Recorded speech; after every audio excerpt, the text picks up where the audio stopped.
കൈരളിയുടെ ആഭിമുഖ്യത്തിൽ ആതുര സേവന രംഗത്ത് മികച്ച സംഭാവനകൾ നൽകിയ ഡോക്ടർമാരെ ആദരിക്കുന്നൊരു ചടങ്ങിൽ പങ്കെടുക്കാൻ കഴിഞ്ഞതിൽ വളരെ സന്തോഷമുണ്ട്.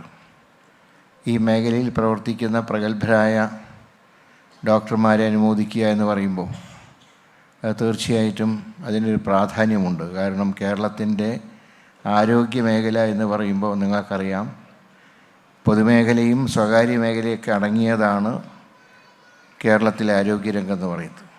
സ്വാഭാവികമായിട്ടും ഗവൺമെൻറ് ആശുപത്രികളെ മുന്നോട്ട് കൊണ്ടുവരാനാണ് ആരോഗ്യവകുപ്പ് ശ്രമിക്കുക. കാരണം പാവപ്പെട്ട രോഗികൾക്ക് ചികിത്സ ലഭിക്കുന്നത് സർക്കാർ ആശുപത്രികളാണ്. എന്നാൽ സ്വകാര്യ മേഖലയ്ക്കുള്ള പങ്കിനെയും ഒരിക്കലും സർക്കാർ വില കുറച്ച് കാണുന്നില്ല. ഇപ്പോൾ തന്നെ നിങ്ങൾക്കറിയാം, പകർച്ചവ്യാധികളെ നിയന്ത്രിക്കാനുള്ള ഒരു വിദഗ്ധ കമ്മിറ്റി സംസ്ഥാന ഗവൺമെൻറ് രൂപം നൽകിയപ്പോൾ ഇരു മേഖലയിലുമുള്ള ഡോക്ടർമാരുടെ സേവനമാണ് അതിന് വിനിയോഗിച്ചത്. ആ ടീമിനെയാണ് അതിന് ഗവൺമെൻറ് ചുമതലപ്പെടുത്തിയത്. ആ ടീമിൻ്റെ റിപ്പോർട്ട് അനുസരിച്ചാണ് ഗവൺമെൻറ് ഇന്ന് മുന്നോട്ട് പോകുന്നത്. അതായത് പകർച്ചവ്യാധികളെ എങ്ങനെ നിയന്ത്രിക്കാം, അതെങ്ങനെ ഭാവിയിൽ അതിനെ തടയാൻ കഴിയും തുടങ്ങിയിട്ടുള്ള വിപുലമായൊരു സംവിധാനമാണ് കാര്യത്തിൽ ഗവൺമെൻറ് സ്വീകരിച്ചിട്ടുള്ളത്. അപ്പോൾ തീർച്ചയായിട്ടും ഡോക്ടർമാരുടെ സേവനം ഇന്ന് വളരെയധികം അത്യാവശ്യം വേണ്ട ഒരു കാലഘട്ടം കൂടിയാണ്.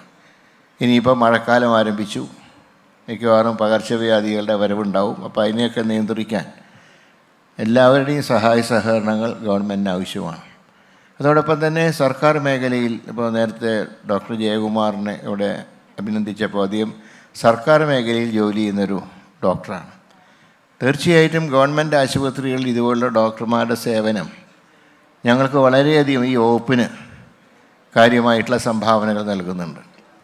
അതുപോലെ തന്നെ ഇന്ന് എറണാകുളം ജനറൽ ആശുപത്രിയിൽ ഞങ്ങൾ ഇന്ന് വിവിധ പ്രോജക്റ്റുകളുടെ ഉദ്ഘാടനത്തിന് ചെന്നപ്പോൾ അവിടെ ഡോക്ടർ പൗലോസ് അദ്ദേഹം സൗജന്യമായിട്ട് അവിടെ സേവനം നൽകുക. അപ്പോൾ ഇതെല്ലാം പ്രത്യേകിച്ച് സാമ്പത്തികമായിട്ടുള്ള പ്രയാസങ്ങൾ പലപ്പോഴും സർക്കാർ മേഖലയിലുണ്ടാവും, സ്വാഭാവികമാണ്.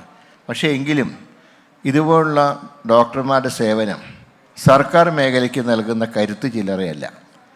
അതുകൊണ്ട് പാവപ്പെട്ട രോഗികളെ സംരക്ഷിക്കുന്ന കാര്യത്തിൽ സർക്കാർ സ്ഥാപനങ്ങൾ തീർച്ചയായിട്ടും മുന്നോട്ട് പോകുന്നതോടൊപ്പം തന്നെ സ്വകാര്യ മേഖലയിൽ പങ്കെടുക്കുന്ന ഡോക്ടർമാർ അവരും ഈ സമൂഹത്തിൽ ആരോഗ്യരംഗത്ത് നല്ല സംഭാവന നൽകുന്നുണ്ട്. അപ്പോൾ ഇത് രണ്ടും കൂടുമ്പോഴാണ് ആരോഗ്യരംഗം പൂർണ്ണമാവുക. അപ്പോൾ അങ്ങനെയുള്ള ഡോക്ടർമാരെ ആദരിക്കുക എന്ന് പറയുമ്പോൾ സ്വാഭാവികമായിട്ടും ഡോക്ടർമാർക്ക് പലപ്പോഴും പല പ്രയാസങ്ങളുണ്ടാകും. കാരണം ഡോക്ടർമാർ ദൈവദൂതന്മാരല്ല. അതുകൊണ്ട് ചികിത്സിക്കുന്ന എല്ലാ രോഗികളും രക്ഷപ്പെടണമെന്നുമില്ല. ഒരു രോഗി രക്ഷപ്പെട്ടാൽ ചിലപ്പോൾ അംഗീകാരം കിട്ടിയെന്ന് വരില്ല. പക്ഷേ ഒരു രോഗിക്ക് എന്തെങ്കിലും സംഭവിച്ചാൽ അതിൻ്റെ കല്ലേറ് മുഴുവൻ ഏൽക്കേണ്ടി വരുന്ന ഡോക്ടർമാർക്കാണ്. പലപ്പോഴും തന്നെ പല കംപ്ലൈൻറ്റുകളും വരും, ഡോക്ടർ നോക്കിയില്ല, ശ്രദ്ധിച്ചില്ല എന്നൊക്കെ പറയുമ്പോൾ ഒരുപാട് രോഗികളെ ഒരു ദിവസം ചികിത്സിക്കുന്ന ഒരു ഡോക്ടറെ സംബന്ധിച്ച് സ്വാഭാവികമായിട്ടും ചിലപ്പോൾ ഒരേ മൂഡ് ആവണമെന്നില്ല.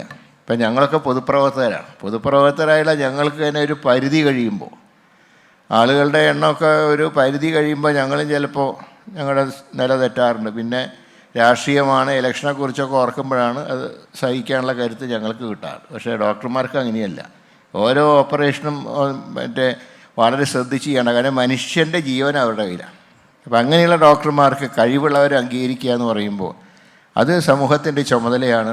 അതാണ് കൈരളി TV ഇത്തവണ ആദ്യ രംഗത്ത് മികച്ച ഡോക്ടർമാരെ തിരഞ്ഞെടുക്കാൻ തീരുമാനിച്ച് ഞാൻ 2017 ശ്രീ മമ്മൂട്ടിയുടെ ഒക്കെ സാന്നിധ്യത്തിൽ അന്ന് സ്റ്റാർട്ടപ്പ് മിഷനിൽ പങ്കെടുത്തവർ അനുമോദിക്കുന്നൊരു ചടങ്ങിൽ, അതിന് തിരുവനന്തപുരത്ത് എൻ്റെ അന്ന് നിയോജകമണ്ഡലമായിരുന്നു. ഇന്ന് ഇങ്ങനെ ചടങ്ങുണ്ട് എന്ന് അതിൻ്റെ ഡയറക്ടർമാർ വന്ന് സൂചിപ്പിച്ചപ്പോൾ അതിൽ പങ്കെടുക്കേണ്ടത് എൻ്റെ ഒരു ചുമതലയാണ് എന്നുള്ളതുകൊണ്ട് തന്നെ ഇന്നിവിടെ എത്തിച്ചേരാൻ കഴിഞ്ഞു.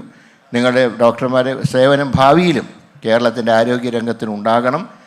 അതുപോലെ തന്നെ ആരോഗ്യരംഗത്തെ മികച്ച പ്രവർത്തനങ്ങൾക്ക് നിങ്ങളുടെ എല്ലാവരുടെയും സഹായ സഹകരണങ്ങൾ ഉണ്ടാകണം എന്ന് മാത്രം സൂചിപ്പിച്ചുകൊണ്ട് ഇതിൻ്റെ ഔപചാരികമായ ഉദ്ഘാടന കർമ്മം നിർവഹിക്കുന്നു. എല്ലാവർക്കും എൻ്റെ വിനീതമായിട്ടുള്ള നമസ്കാരം.